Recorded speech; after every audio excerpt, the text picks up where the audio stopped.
यह कहानी राहुल नाम के एक लड़के के इर्द गिर्द घूमती है। एक बेहद निम्न वर्गीय परिवार में जन्मा लड़का, जिसके जीवन में अभाव, निराशा और हजारों असफलताएं थीं, लेकिन उसमें हार मानने की जरा भी प्रवृत्ति नहीं थी। इस कहानी में आप देखेंगे कैसे एक इंसान सैकड़ों विपरीत परिस्थितियों के बावजूद अपने सपनों को पूरा करता है और दूसरों के जीवन में रोशनी बन जाता है। पुरानी किताबें, फटा हुआ बैग, फिर भी उसकी आंखों में सपने चमकते थे। राहुल हर दिन सुबह सुबह उठकर अपने पिता के साथ खेतों में जाता था। धान काटने की आवाज, कौवे की कांव कांव और सुबह की कोहरे, इन्हीं सब के बीच उसका बचपन बीता। वह कभी कभी आसमान की ओर देखकर कहता, बाबा, मैं एक दिन बहुत बड़ा बनूंगा, मैं शहर जाकर पढ़ाई करूंगा। पिता हंसते हुए कहते, सपना देखना अच्छी बात है, लेकिन उसके लिए पसीना बहाना पड़ता है। जब राहुल चौथी कक्षा में था, तब उनके परिवार पर एक बड़ी विपत्ति आई। उसके पिता खेत में काम करते समय गिर पड़े और उनका पैर टूट गया। पूरा परिवार जैसे थम सा गया। उसी समय राहुल ने समझ लिया कि जीवन में कुछ भी आसान नहीं है। स्कूल से लौटकर वह बाजार में जाकर सब्जियां बेचता था। जिस उम्र में बच्चे खेलते हैं, उस उम्र में वह ट्यूशन की तलाश करता था। फिर भी उसने पढ़ाई नहीं छोड़ी। रात को हारिकेन जलाकर पढ़ता और खुद से बात करता, मैं कर सकता हूं, मुझे करना ही होगा। उसका यही जिद, यही साहस, यही उसकी सबसे बड़ी ताकत थी। एक दिन उसके स्कूल में एक प्रतियोगिता हुई। अपना सपना बताओ। सभी ने कहा, डॉक्टर, इंजीनियर बनना है। लेकिन राहुल बोला, मैं ऐसा कुछ करूंगा जिससे हमारे गांव के और कोई बच्चा ये ना कहे, मेरा सपना गरीबी में मर गया।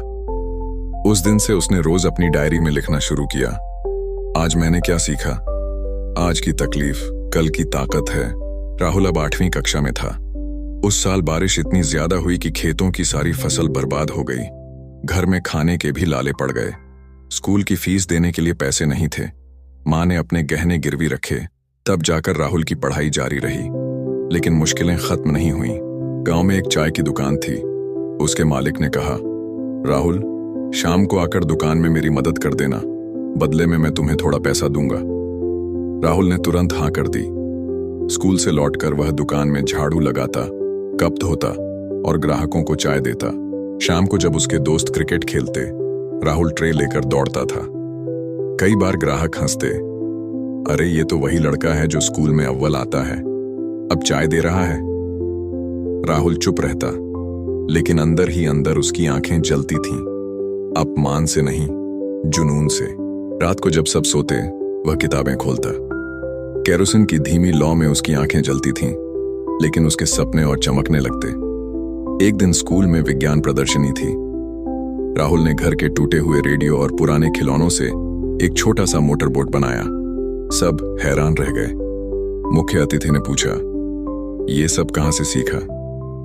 राहुल ने सिर झुकाकर कहा, गरीबी ने सिखाया सर। उसके अंदर का आत्मबल धीरे धीरे आकार लेने लगा। गांव के लोग अब उसे सिर्फ एक गरीब लड़का नहीं, एक होशियार और मेहनती लड़के के रूप में देखने लगे।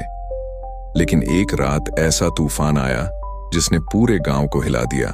तेज आंधी, लगातार बारिश, गांव का पुल बह गया।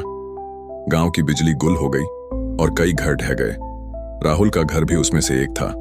अगली सुबह जब सब अपने घरों के मलबे से रो रहे थे, राहुल ने मिट्टी में भी अपनी डायरी खोज निकाली। भीगी हुई, गीली, लेकिन सलामत। उसने उस दिन लिखा, घर गिरा है, हौसला नहीं, मैं फिर से बनाऊंगा, ईंट से नहीं, इरादे से। उस दिन माँ ने उसे गले लगाकर कहा, बेटा, तू हमारा गर्व है। राहुल ने गांव के कुछ लड़कों को इकट्ठा किया और सबके घरों की सफाई में मदद करने लगा। वह सिर्फ अपने लिए नहीं, अब दूसरों के लिए भी खड़ा हो रहा था। राहुल अब शहर में मेहनत और संघर्ष की पहचान बन चुका था। कोचिंग सेंटर में पढ़ाते हुए उसने हजारों छात्रों को न सिर्फ पढ़ाया, बल्कि जीने की नई सोच भी दी।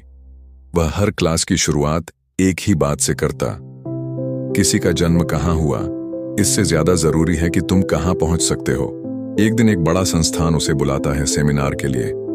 वहां वह मंच पर खड़ा होता है, सामने हजारों छात्र, मीडिया और कैमरे। उसे देखकर किसी को विश्वास नहीं होता। ये वही लड़का है जो एक वक्त चाय बेचता था, जिसके पास ढंग के कपड़े नहीं थे। उसने बोलना शुरू किया। मैं राहुल हूं, गांव का लड़का जो कभी फटे जूते पहनता था, जिसे कभी ये नहीं पता था कि अगला खाना मिलेगा या नहीं। लेकिन एक चीज थी, सपना। सपना इतना बड़ा था कि भूख, मजाक, गरीबी सब उसके आगे छोटा लगने लगा। तब उसने अपनी कहानी साझा की। कैसे उसने केरोसिन लैंप में पढ़ाई की, कैसे लोगों ने उसका मजाक उड़ाया और कैसे उसी मजाक को उसने सीढ़ी बना लिया। मैंने सोचा, मेरी किस्मत मेरे हाथ में है, उसने कहा। राहुल अब सिर्फ एक शिक्षक नहीं था, वह एक प्रेरणा था। उसने एक फाउंडेशन शुरू की, प्रकाश पथ, जहां वह गरीब बच्चों को फ्री एजुकेशन, किताबें और मार्गदर्शन देता। उसकी मां, जो कभी खेतों में काम करती थीं, अब फाउंडेशन की चेयरपर्सन थीं। पिता की तस्वीर हर क्लासरूम में लगी थी, जो कहती थी, उड़ना है तो पहले अपने पैरों पर खड़ा होना सीखो। गांव में अब उसका नाम आदर से लिया जाता है। जहां लोग कभी कहते थे इससे कुछ नहीं होगा, वहीं लोग अब कहते हैं अपने बच्चों को राहुल जैसा बनाओ। गौरव के उस क्षण में जब राहुल ने स्टेज से अपनी बात खत्म की, वह मुस्कुराया और बोला, मैं जीत गया, क्योंकि मैंने हार मानने से इनकार कर दिया। तुम भी जीत सकते हो, बस सपनों को पकड़ो और तब तक मत छोड़ो जब तक वो हकीकत ना बन जाए। उपसंहार, तुम्हारे अंदर भी राहुल है। राहुल सिर्फ एक नाम नहीं है, वह एक भावना है, संघर्ष करने की, खुद पर विश्वास रखने की और अंधेरे में भी रोशनी ढूंढ निकालने की। अगर राहुल कर सकता है तो तुम क्यों नहीं?